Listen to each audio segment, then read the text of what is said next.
warahmatullahi wabarakatuh. Om Swastiastu, Namo Buddhaya, salam kebajikan. Halo teman-teman semua, perkenalkan nama saya Muhammad Afif Ardani, mahasiswa S1 Pendidikan Guru Sekolah Dasar, Fakultas Ilmu Pendidikan Universitas Negeri Jakarta, yang sedang mengambil mata kuliah Pendidikan Multikultural ke-ST-an dengan dosen pengampunya Bapak Profesor Dr. Otip Satibi Hidayat MPD.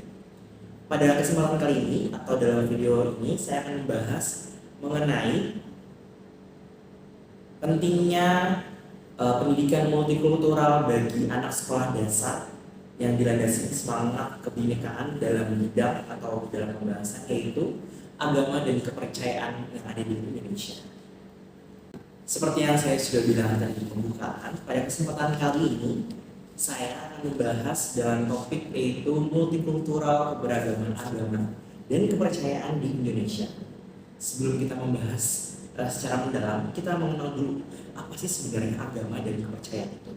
Agama ini adalah sebuah ajaran, yang berarti itu sebuah ajaran atau aturan yang berasal dari Tuhan Yang Maha Esa. Agama ini mengajarkan kita cara berbuat baik, menyayangi sesama, berdoa, dan hidup dengan jujur. Setiap orang bisa atau dapat memiliki agama yang berbeda, tapi semua agama ini pada nyatanya mengajarkan kebaikan. Nah, kalau untuk kepercayaan itu memiliki arti yaitu keyakinan atau pegangan hidup yang dimiliki seseorang untuk menjalani kehidupan yang secara baik. Orang yang mempunyai kepercayaan biasanya mengikuti ajaran dari leluhur atau nenek moyang yang sudah ada dari dahulu. Kepercayaan ini juga mengajarkan hal baik teman-teman, seperti menghormati alam dan hidup rukun dengan sesamanya. Membahas antara agama dan kepercayaan sebenarnya memiliki hal yang berkesinambungan. Seperti layaknya di Indonesia atau negara kita ini, banyak atau beragam agama dan kepercayaan yang ada. Di Indonesia terdapat ada 6 agama yang diakui secara resmi oleh negara, yaitu Islam sebagai agama mayoritas dari masyarakat Indonesia. Selanjutnya ada agama Kristen yang dibagi menjadi Protestan dan Katolik. Selanjutnya ada agama Hindu, Buddha, dan Konghucu. Dan untuk kepercayaan di Indonesia ini berbagai macam aliran kepercayaan atau keyakinan yang dianut oleh masyarakat, meskipun tidak semuanya diakui secara resmi oleh negara.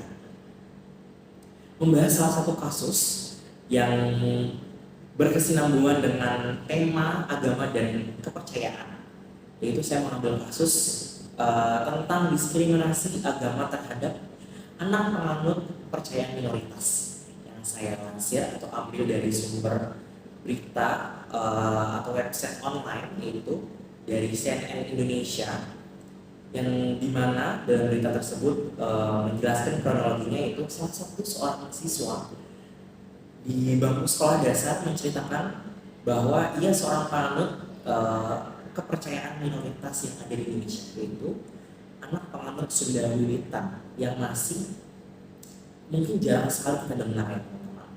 Nah, anak tersebut ini masih duduk di kelas 4 jenjang sekolah dasar. Kronologinya, anak tersebut dikeroyok oleh temannya. Pengeroyokan tersebut disebabkan adanya perasaan superior nih. Superior itu tandanya dia menguasai, bahwa sang pengeroyok ini menguasai wilayah tersebut gitu, karena agamanya diakui oleh pemerintah dibanding si anak tersebut yang menganut kepercayaan Sunda Wiwitan. Nah, melihat kasus tersebut, kita sebagai calon guru atau nantinya rekan-rekan guru di luar sana perlu nih melihat secara mata nyata dan melek banget ini bahwa kasus ini nih penting juga teman-teman, bahwa kita seorang pendidik perlu menanamkan nilai toleransi, mengajarkan pentingnya menghormati perbedaan, serta memastikan bahwa setiap siswa ini merasa diterima tanpa memandang latar belakang kepercayaan mereka. Jadi kita sebagai pendamping atau guru nantinya di ruang kelas ataupun sekolah, khususnya di jenjang sekolah dasar, kita harus menanamkan hal tersebut. Karena sejak dini anak-anak itu harus tahu yang mana yang baik dan yang tidak, dan berdasarkan kasus tersebut kita harus bisa bersikap secara netral dan juga mengajarkan anak-anak bahwa kita hidup ini di dalam keberagaman dan banyak perbedaan yang harus kita saling hargai dan juga hormat, baik dari sisi lain-lainnya maupun termasuk yaitu agama dan kepercayaan. Lalu apa sih alasan pentingnya pendidikan multikultural di jenjang sekolah dasar? Seperti melihat kasus tersebut, bahwa adanya pendidikan multikultural di jenjang sekolah dasar adalah sangat penting karena di Indonesia ini adalah negara yang kaya keberagaman, termasuk dalam hal agama dan kepercayaan. Nah, di lingkungan sekolah dasar ini anak-anak berasal dari latar belakang yang berbeda-beda. Maka dari itu pendidikan multikultural dapat membantu anak-anak belajar untuk memahami dan menghargai perbedaan tersebut sejak dini, seperti yang saya sudah bilang. Dengan mengenalkan nilai-nilai toleransi, saling menghormati, dan juga kerjasama, pendidikan multikultural dapat mencegah munculnya sikap diskriminatif atau saling membeda-bedakan berdasarkan agama dan kepercayaan, seperti kasus tersebut. Nah, melalui pendidikan ini juga peserta didik belajar bahwa semua agama itu dan kepercayaan mengajarkan kebaikan. Jadi mungkin kalau di Indonesia mayoritasnya agama Islam, kita juga harus bisa menghargai bahwa di Indonesia ini tidak hanya agamanya penganutnya hanya Islam saja, teman-teman. Bahwa walaupun Islam itu mayoritas, jadi kita harus bisa mengajarkan kalau agama Islam itu juga mengajarkan kebaikan dengan bentuk saling menghargai dan menghormati agama dan kepercayaan yang berbeda-beda ada di Indonesia. Nah, melalui pendidikan multikultural ini juga anak-anak belajar bahwa semua agama dan kepercayaan itu pantas dihormati dan juga dihargai.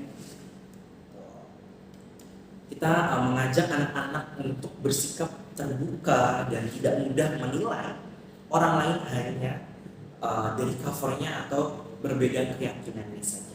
Nah, hal tersebut sangat penting untuk membentuk karakter generasi muda yang damai, adil, dan menghargai kebinekaan. Dengan demikian, pendidikan multikultural di jenjang sekolah dasar hanya membekali pengetahuan, tetapi tidak hanya membekali pengetahuan saja, tetapi juga menanamkan sikap positif untuk hidup rukun dalam bermasyarakat yang beragam seperti di Indonesia. Baik, mungkin itu saja teman-teman yang dapat saya bahas mengenai pentingnya pendidikan multikultural di jenjang sekolah dasar. Kurang lebih mohon maaf karena saya juga masih dalam proses belajar. Bila ada salah kata dalam penyampaian dalam pembahasan tersebut, saya akhiri. Wassalamualaikum warahmatullahi wabarakatuh.